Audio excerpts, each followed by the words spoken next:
Savez-vous que les avocats de Dadis Camara se sont divisés? C'est la vidéo que nous vous proposons aujourd'hui sur le cas de Pépé Koulémou. Suivez.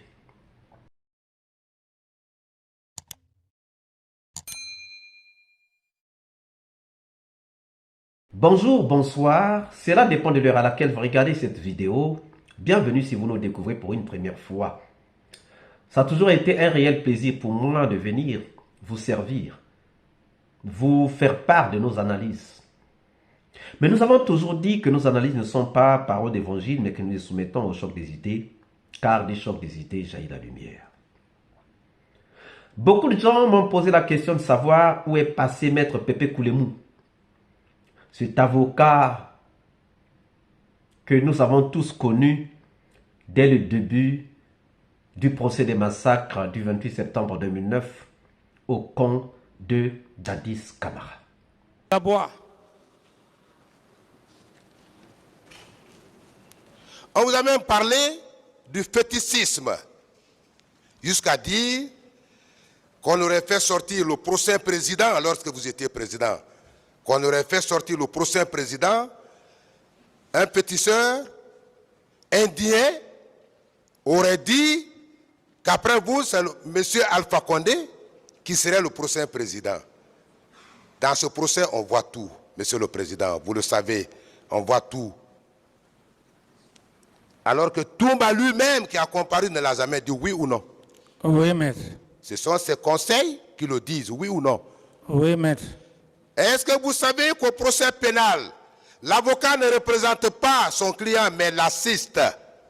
Est-ce que vous le savez? Oui, maître. Moi, je ne peux pas parler à votre place, je vous assiste. Tout à fait, maître. Les conseils de M. Toumba ne peuvent pas le représenter à ce procès, il l'assiste. Est-ce que vous pouvez penser un seul instant ce que vous n'avez pas dit à la barre de ce tribunal, que moi, je viens de soutenir le contraire de vos propos? Non. Vous n'estimez pas qu'il s'agit d'une divagation? Oui. Une tentative d'induire le tribunal en erreur? Tout à fait. Vous savez que vous avez tellement été injurié par nos confrères qui assurent la défense de M. Toumba Diakité. Personne n'a pas été injurié, s'il vous plaît. M. Camara n'a jamais été injurié devant ce tribunal. Monsieur... Qu'on soit d'accord, hein, s'il vous plaît, évitez certains termes. Il n'a jamais été injurié ici. Monsieur le Président, je le dis et je persiste. S'il vous plaît, il n'a jamais été injurié ici. Je le dis et je persiste. Moi, Maître Pépé Koulémou, je le dis et je persiste. Peut-être vous avez une autre définition. On l'a souvent insulté. S'il vous plaît, peut-être que vous avez une autre définition de l'injure. Posez des questions, s'il vous plaît. Merci, Monsieur le Président. Je maintiens mes propos selon lesquels vous avez été injurié. S'il vous plaît, maître. Vous avez été injurié. Dans le cadre de ce procès, vous avez été injurié par mon confrère, Maître Paul Yomba Kourouma. S'il vous plaît, maître. Une fois de plus, s'il vous plaît. Pourquoi vous aimez insister sur les trucs, surtout vous? Pourquoi vous le faites? Monsieur le Président. On estime que vous êtes professionnel. Parfaitement, je le suis. Pourquoi vous insistez sur des termes, surtout quand le tribunal vous dit d'arrêter? Pourquoi vous aimez aller au-delà? Pourquoi vous le faites? Monsieur le Président. Ce n'est pas une discussion entre vous et le tribunal. Vous le faites maintenant. Le tribunal sera obligé de vous arrêter et de vous demander de libérer la salle. C'est de votre droit. Vous pouvez le faire, Monsieur le Président. Allez-y, monsieur. Je soutiens la thèse selon laquelle M. Toumba Diakité vous a insulté la parole. S'il vous plaît, à ma présence. S'il vous plaît, maître, je passe aux questions, quittez cette salle, s'il vous plaît. Je passe aux questions. Quittez cette salle. Je passe aux questions. Le tribunal vous demande de quitter cette salle. Merci, Monsieur le Président.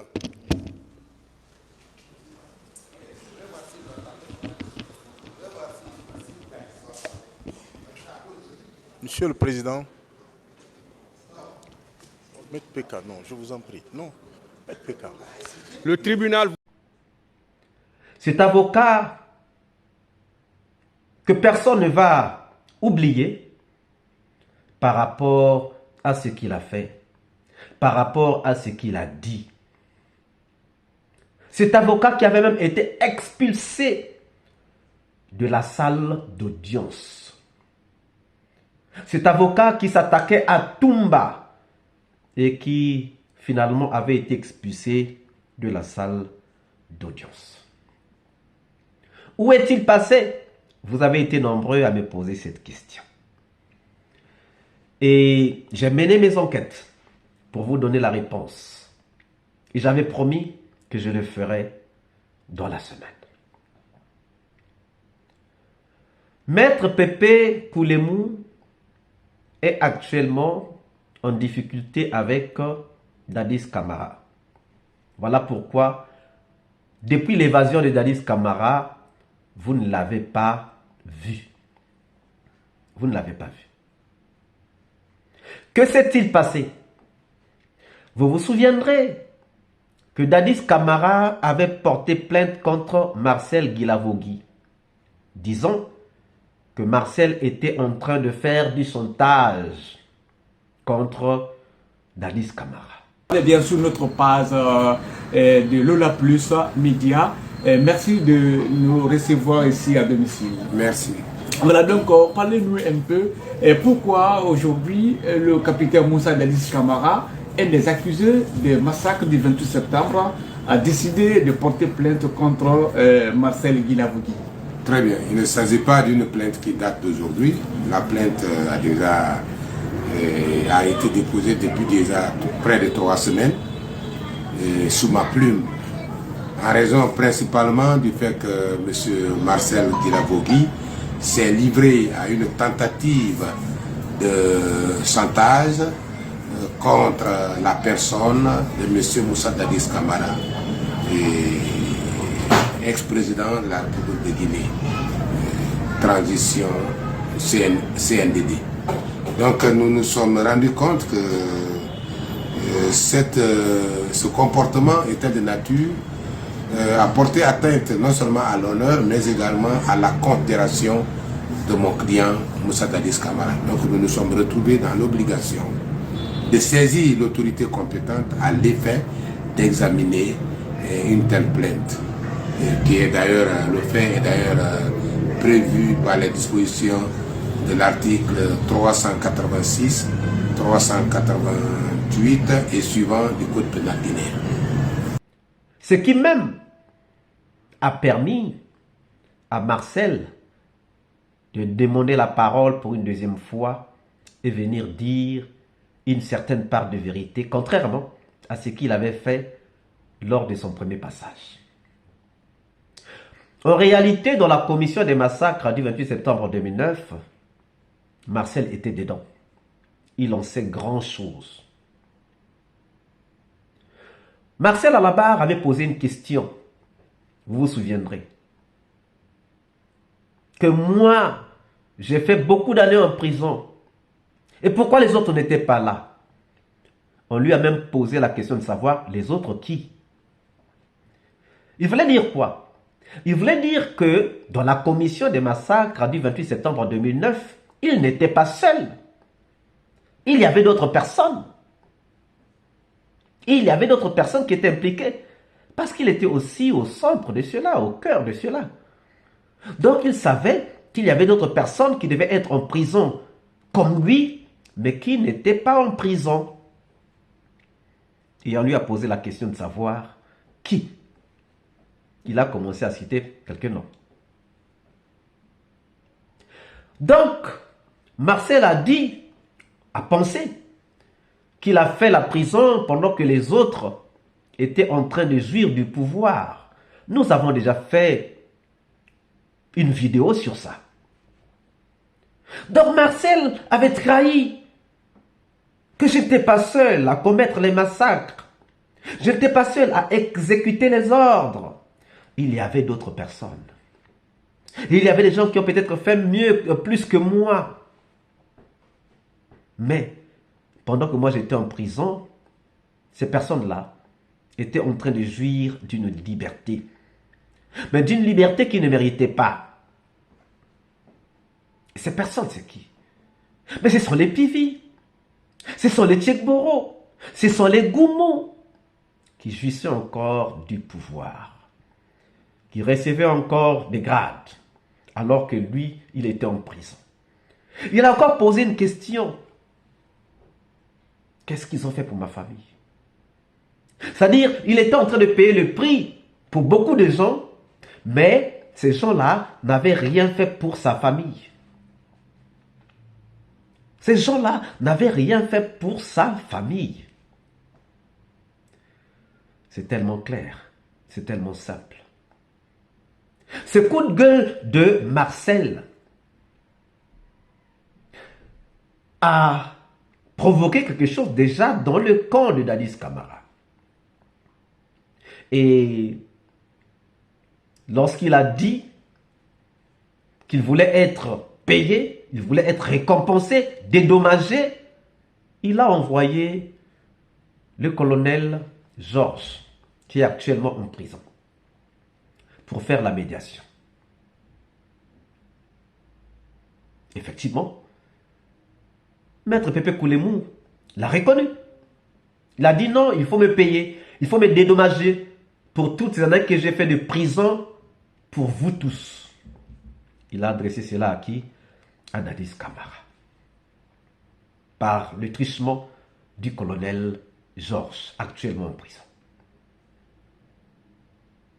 Mais il a menacé aussi. Il a dit, si je ne suis pas dédommagé, je repartirai à la barre dire toute la vérité. Et c'est là où Pépé Koulemou va aller porter plainte contre Marcel pour Dadis Camara. Et Maître Jokami n'était pas d'accord qu'on le fasse. Parce que Maître Jokami voyait le danger de la reprise de parole de Marcel. Puisque Maître Jokami sait que Marcel en sait beaucoup dans cette affaire des massacres du 28 septembre 2009. Même ce que Toumba ne sait pas, Marcel en sait quelque chose. Puisqu'il était là. Puisqu'il connaît les consignes qui leur avaient été données. Et c'est là où Maître Jokami s'est opposé à Pépé Koulemou. Mais Pépé Koulemou a finalement porté cette plainte. L'une des plaintes sur lesquelles Dadis reviendra encore à la barre dans un autre procès dans les jours à venir. Or, il faut aussi voir que le conflit entre Maître Jokami et Pépé Koulemou ne date pas d'aujourd'hui. Ça date de longtemps. Maître Jokami a été celui qui a commencé avec Dadis Camara dans cette affaire des massacres du 28 septembre 2009 avant le procès. Mais, au début du procès, Dadis Camara a changé son équipe, il a écarté Maître Jokami pour prendre les maîtres Sompil, les maîtres Pépé Koulemou. Et c'est lorsque Dadis s'est retrouvé en difficulté qu'il était obligé de faire appel à celui qui maîtrisait le mieux son dossier, donc Maître Jokami. Si vous regardez bien les vidéos, les premiers jours, parmi les avocats de Dadis, vous ne voyez pas Maître Jokami. Maître Jokami vient bien après. Donc, lorsque Dadis s'est rendu compte que ces avocats-là, les maîtres Sompil, les maîtres Pépé Koulemou ne pouvaient vraiment pas le défendre, il était obligé de rappeler Maître Jokami pour revenir et le mettre encore dans le lot de ses avocats.